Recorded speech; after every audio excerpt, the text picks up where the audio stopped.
Hello, friends, and welcome to Empower You 2 podcast. I'm your host, Natasha Parris, and I'm excited because you are in the building with me. You can be anywhere in the world, but you have chosen to be here with me, and I am so humbled and appreciative.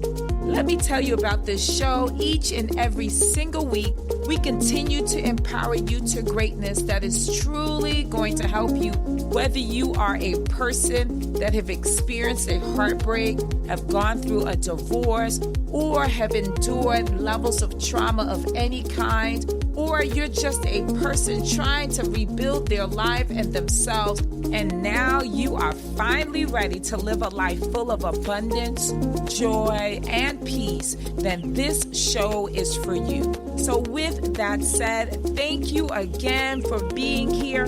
I am extremely grateful.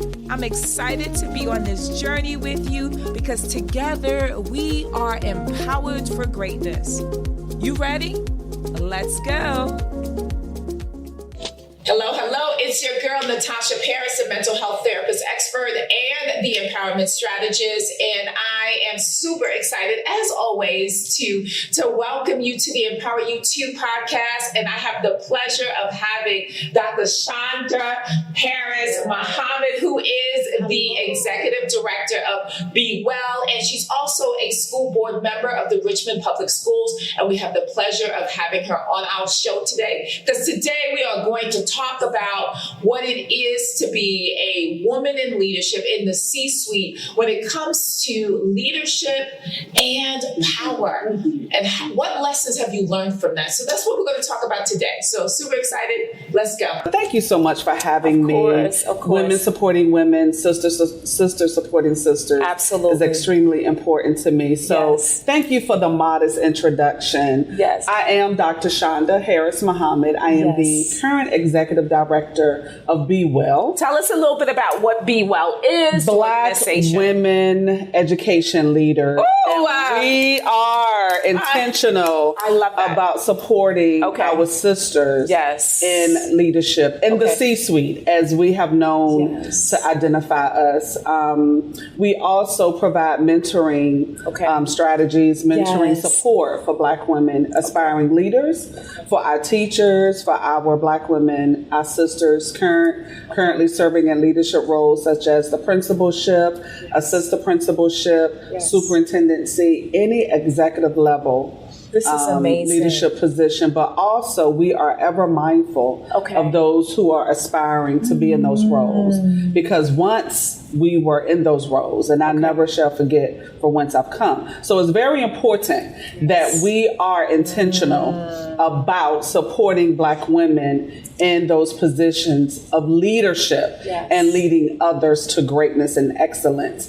We are also intentional and purposeful about social justice and equality and excellence. Everything that the late Martin Luther King Jr. spoke about in his life and the legacy that he lives for us to walk into today. And the fact that we are located right now, we are recording at the MLK Middle School in Richmond. I mean, this is who is led by a Black woman, Annette Dabney. She is the principal of this middle school in Richmond, Virginia. Oh my goodness. So it's very purposeful. Yes, very intentional. So tell us about who you are, because you have such a great resume, not just a resume, but you have a great story. So tell everyone, because this podcast is really about inspiring women and men as well, but particularly women to move in directions that they didn't think was possible,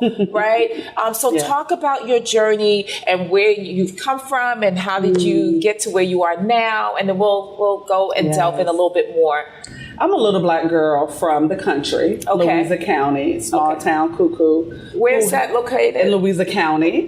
Just 45 miles west of Richmond, where we are today. Okay, fantastic. Raised by her grandparents. I was a little Black girl who grew up in trauma.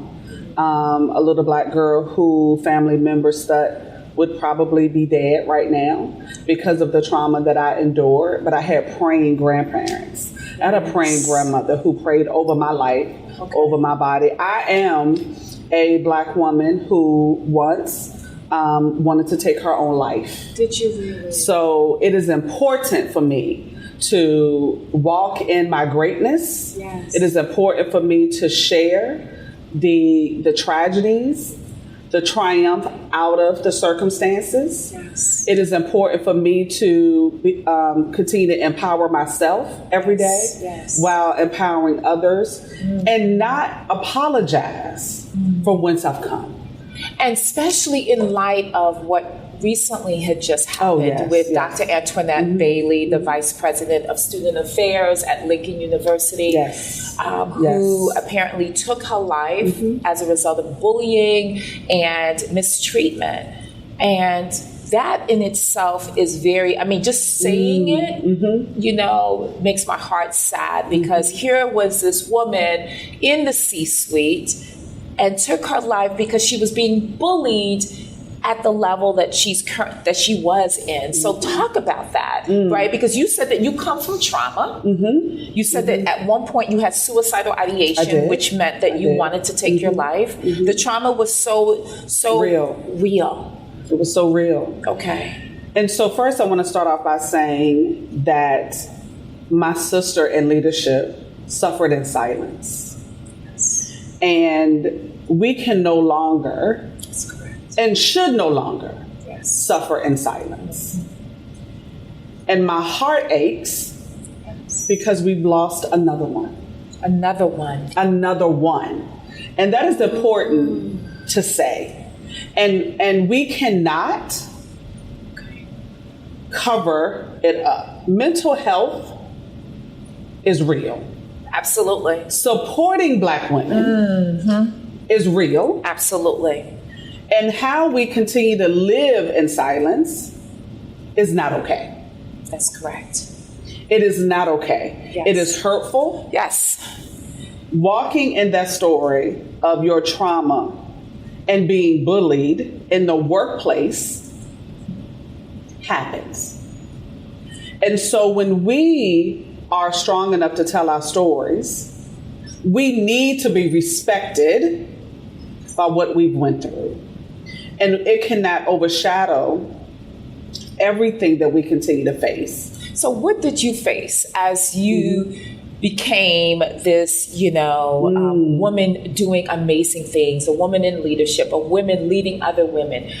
So talk a little bit about, give us more insight into that. How did you come from being that trauma victim to becoming a victor and taking your lessons that you've experienced, or the experiences that you had to endure to become the person that you are right now? Well, women hurt me on my journey in leadership. Women hurt me personally and professionally. When you say hurt, can you give me an explanation or just a little bit about what that looked like? Not leading me into righteousness, stabbing me in the back. When I would share my most intimate stories about my struggles and how I wasn't always believing in myself. And desiring to have a mentor, because I knew there were moments in my life that I needed to be mentored. So you would go in vulnerability and you would share what your needs were. What my needs were. And what was happening. They did not receive it, or what was going on? They just kind of... They would allow me to share, but they would always share my trauma. Oh, so they would break confidentiality. They would break confidentiality. Wow. And say things like, I'm surprised she's still here. I'm surprised, Women that look like you? Oh, yes. Yes. Women who look like me. Okay. I'm so hurt sorry. Me, Okay. But I allowed it to continue to happen because I wasn't strong enough to check it. And so when I began checking women who would break my confidentiality, I didn't need an audience. I would pray first, and God would give me the words to say. And I will always start with the I message. And what would that look like? I am hurt by what you did to me. And I want the opportunity to tell you what that was. And every time that I had the availability to speak that hurt, I became stronger. And so what 3 things can you say that you've learned from that experience? For all of our viewers who are listening and also watching, what would you say to them for if they're in that position of being either bullied or feeling not as secure in themselves or even having that imposter syndrome, which in fact is feeling like you're not adequate enough, that you're not good enough, but yet you wear the mask that you are good enough, but behind closed doors, you're struggling. So what wisdom would you impart based on your own experiences and you becoming this woman that you are beautifully, I mean, you are amazingly gorgeous. I am. I love it. I am that. Yes, you are. That. You receive it. You receive it. Absolutely. What 3 words of wisdom or lessons that you've learned that you can share with our viewers? Your spiritual connection. That was very... Well, can I say this? Your iMessage. I think, can we add that? Yes. So that's one. That's one. Okay, can you talk? Okay, you said your iMessages are critical in your survival because you have to speak to what you are feeling. And this is sending it to someone. Sending it to someone. Okay. Sending it to yourself first. Okay. I feel, I need, I desire, I battle with, I want, I am important. That is amazing. And when you empower yourself. And for me, I use sticky notes to remind myself on my microwave, on my refrigerator, in my study, in my office, in my car, on my dashboard. But what I was realizing was this. My daughter was in the car too. My daughter was using a microwave also. My daughter was also coming into the study. So the messages that I was creating for myself, I was also leading for her. So that was affirming what you knew was the truth for you. Absolutely. And so that empowered you to do something about it. Absolutely. Okay, so you had to build yourself up first. Yes. You have to build yourself first. And the other piece of wisdom that I would share is that never, ever, ever sell yourself short. Okay, talk about it. You are great. Your greatness may threaten others, but you have to continue to walk in it because it's enough hard work for Black women to do. So how did you do that? How did you walk, taking the iMessages that you were actually programming your mind to, because you were reprogramming your mind because because as a trauma victim at the time, because you're no longer, there were messages that were being programmed into you that became your default mechanism, right? So you had to reprogram your thinking, right? So after you had done that, the second piece was you had to walk in that greatness. How did you do that, for example? What did that look like when you said you walked into your greatness? Well, first I made sure my clothes was right. Like, I'm going to walk in greatness, so I need to look like the greatness that I'm going to walk into, right? And so what I also had to accept was one of the things that my grandmother always shared with me as a deaconess in her church, a woman who loved the Lord, love on those who hurt you. Baby, you got to do it. And you got to forgive. Because once you can forgive others, and forgiveness is not for me. It's for the women who are watching me walk in my greatness. Because what I'm not going to do is take what another woman did to me and do it to someone else. That is not what I'm going to do.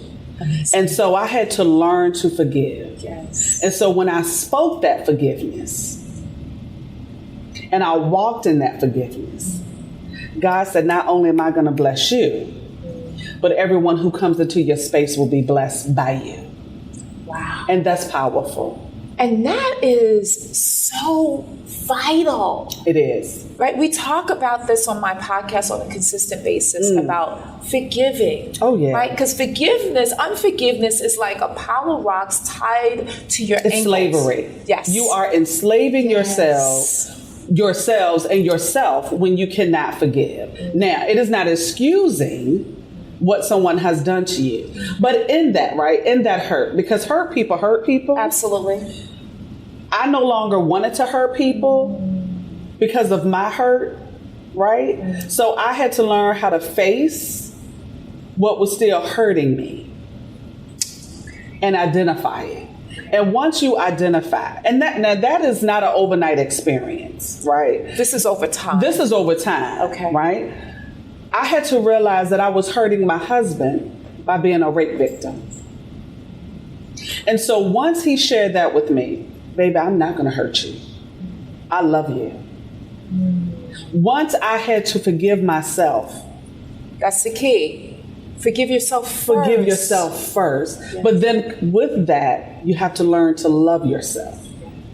And so when we struggle with our mental health, and we walk out with a fake skin, we are feeding into the insecurity and everything that comes along with insecurities. And so that's your second. What's your third? My third is being able to support women who look like me, regardless of what may come. Give me some detail. That's so powerful what you just said. They may forget who supported them. They may forget who helped them get that job. That's not for me to hold, because there are others who are dependent on me to help them walk in their greatness. Do you believe that had all to do with that decision that you made, had all to do with what had happened to you when you were actually looking to move up the ladder? Absolutely. When you were whether you were being ridiculed or the confidentiality was broken, do you believe that was your ammunition for you to do what you're doing now? Yes, okay. Yes. And that is why BWEL, Black Women Education Leaders, is such a positive impact for our sisters in the world. We work with women, we have members across the country who have lived experiences, similar stories that help the next one. One of the things that I always say in my messaging to our members is take the opportunity to take care of your health, to take care of yourself, love on yourself. What you didn't accomplish today, what you did not finish today on your desk will be there tomorrow. Nothing is far more better than you living for the next day. And my heart aches for Dr. Bailey's family, who was not able to continue to be in the presence of us with her greatness and her light because someone else took that from her. And I am forever grateful for BWEL and the opportunity also as a public official to have Black and brown girls watch not only the success, but show up for each other and share their lived experiences and stories, because that's how we continue for each other. We have to show up for each other. And that's essentially important. That's essential. That's essential. And that's vital. That's vital. Absolutely. That's vital. I mean, this was amazing. So with all of that, what you've just shared, right? What would you say to the woman that is struggling? You gave her 3 points. You gave her some 3 actionable steps that she can take today, right? Because on my Empower You 2 podcast, I'm all about let's give you something that you can eat and food for thought. Next steps. Eat and digest, right, and process, so you can move to the next level today, not tomorrow, not next week, not next year, but today. But what would be the top of the line words of wisdom if you only had 2 minutes to share with that one woman that says, I'm struggling right now. I'm in that C-suite. My degrees have gotten me there. My experience have gotten me there. I've worked tremendously hard. But I'm feeling a whole level of stress, burnout, I feel like I'm not being heard. I've done the work, but I feel like it's not being recognized. Yes. What would you say to that young woman? Philippians 4:13 has carried me through. I can do all things in Christ who strengthens me. And when your funds are low and debts are high, when the road seems rugged, going uphill, when you want to smile, but you have to cry, rest if you must, but do not ever quit. That was amazing. Look, in the Empower You Too, we need to make sure that is said throughout the entire podcast episode. Okay, so that was amazing. Thank you so very much. I'm so honored and blessed. I am honored to be in your presence. Oh, this will not be the last time. No, it will not. We will be in each other's presence and love on each other. Oh, absolutely. And I wish you much success. Thank you so much. And thank you for being a blessing. Thank you for being a blessing to other Black women and women across your podcast, because it is reaching the masses for them to continue to be successful and walk in their greatness. It's important that you continue to exist. Oh my goodness, I received that. I received that. Thank you. You just given a word. We need to have her on a pulpit somewhere. Okay. All right. So with that said, I want you to always remember, be empowered for greatness, because without greatness, there's no you. Yes. And without you, there's no greatness. Mm-hmm. And with that said, thank you once again. Thank you. I'll see you guys soon. See you on the next episode. Thank you. If you are loving this content and our time together as we become empowered for greatness, and you want to connect with me more, I would love for you to come and check out my Self-Empowerment Scholars. It's my monthly empowerment sessions where we take all of the materials learned on the podcast and apply it and study it and take it to the next level. So join me over at Empower You, the letter U, 2, right? The number 2.com/join, or you can text the word empower to 571-464-6511. That's text the word empower to 571-464-6511. Also, if you've ever gained an ounce of wisdom or the episode resonated with you, I simply ask that you do 4 things. The first is I want you to subscribe right now if you have not done so already. The second is I want you to hit that 5-star button on your favorite platform. The third is I want to hear from you. I want to hear your feedback. I want to hear how it has resonated for you. In addition, the last, I want you to share this message with someone. It allows us to spread the message of empowerment to those who are desperately in need. So I look forward to seeing you on the next episode, and I want you to be what? Empowered for greatness. See you soon. Bye.